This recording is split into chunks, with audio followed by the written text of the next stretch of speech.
We're back with the Mackinac Policy Conference on behalf of the Michigan Health and Hospital Association. I'm Rich Helppie, your host of The Common Bridge. And we have with us today the 48th governor of the great state of Michigan, the Honorable Mr. Rick Snyder. Governor, it's great to see you. How have you been? It's great to be with you, Rich. Yeah, we've been friends for years. Indeed. It's wonderful you're doing this. This is something new. It is a very exciting and great time, and the energy about bringing people together, which was kind of the hallmark of your administration, relentless, positive action. Don't care who gets the credit. Let's solve problems.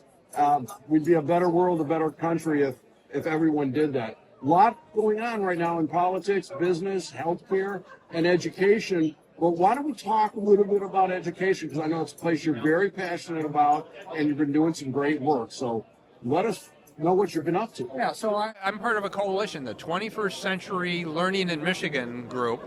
And our tagline is really cool, I think. It's student-centered, real-life results. And so actually, I think there's a great link to healthcare there.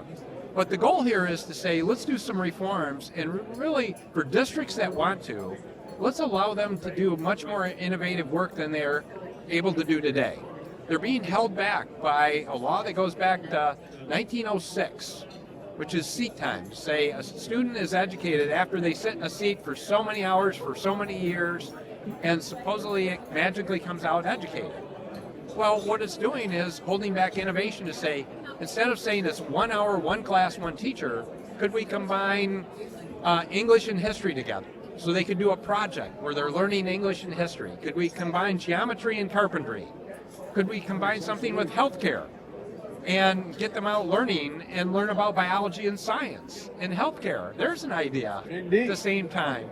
So what these laws, there are 2 bills we have in front of the Michigan House right now, would allow that flexibility. And it's bipartisan. I'm partnering with Doug Ross, a former Democratic senator, and we want to see this happen. And then as I was waiting to talk to you, I was talking to Brian Peters about, can we get the hospital association behind this to say, can we get a lot more healthcare facilities that are going to need staff, engage with schools, create partnerships? That's exciting stuff. It's very exciting stuff. And so that law in 1906, about half of the U.S. workforce was involved in agriculture. Yeah. And that was a completely different world. And it was, can we get people off the farm long enough to get them in a classroom so they can do reading, writing, computation, and the like? So now here we are in a new century and with new challenges, and people can get to work right out of high school if they want to with the proper education. Yeah, well, you said it well. You got the history. So my comment is, why don't we try some innovation every 120 years or so? So let's give this a shot. You've become radicals. Yeah, this is really radical. And it's not telling every district they have to do it, but places that want to. So this legislation says it requires the school board to approve the plan for innovation, the teachers to approve, and the parents to approve for the kids in the program. And it's like, if they all agree, they're the closest to those kids knowing what's best for them. Why should we tell them no, that you have to follow some 120-year-old rule? Right.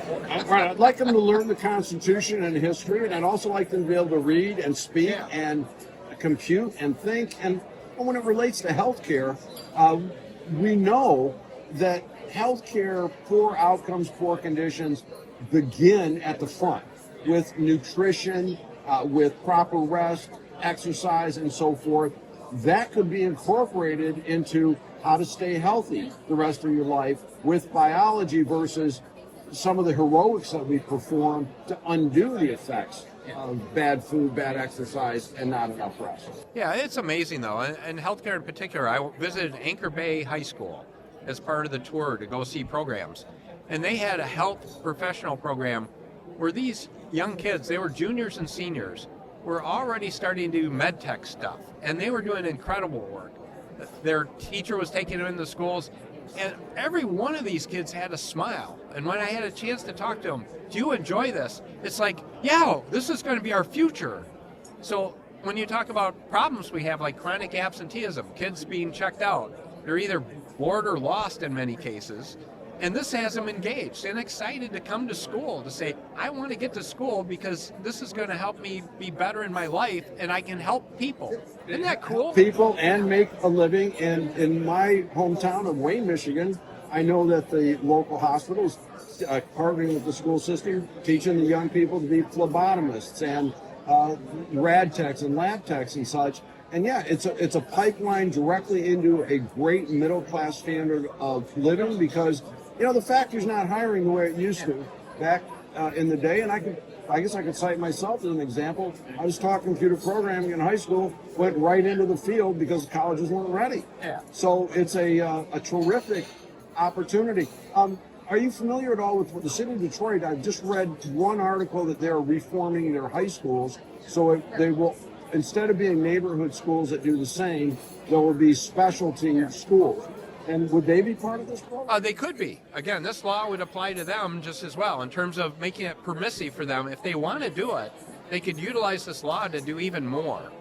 And I think that's a great illustration. Like I mentioned, Anchor Bay. So if you actually go in their high school, they have 4 wings, and the wings are actually labeled. One says, and I may not get it all right, like arts and languages, there's a business wing, there's an engineering wing, and there's a human healthcare wing. And if you think about it, that's the same principle, but do it for a whole school. And the other part is action-based learning, but it's also you're learning skills in addition to the academic piece. You're learning teamwork, critical thinking. And with artificial intelligence, those are the extra skills you're going to need on top on how to use it the best way. 100%. Governor, for our audience today, any closing comments or final words, or maybe urging some lawmakers to get on board and get this thing passed? Well, this clearly should pass, I believe, but it's for the kids. And it's to allow innovative things, because not only is it better for our educational system, for these students, but if you think about Michigan's economic future, the state that does the best at embracing innovation and education is going to have an economic advantage. So I view this as critical for Michigan's long-term prosperity, in addition to being the best answer for the students. Everybody wins. Let's get it done. Let's get it passed. Let these educators, teachers, students, everyone fly. Let's turn them loose. Turn the talent of Michigan loose. And for the Michigan Health and Hospital Association and the Common Bridge, this is your host, Rich Helppie, signing off with the governor, former governor of the state of Michigan, Mr. Rick Snyder. Thank you.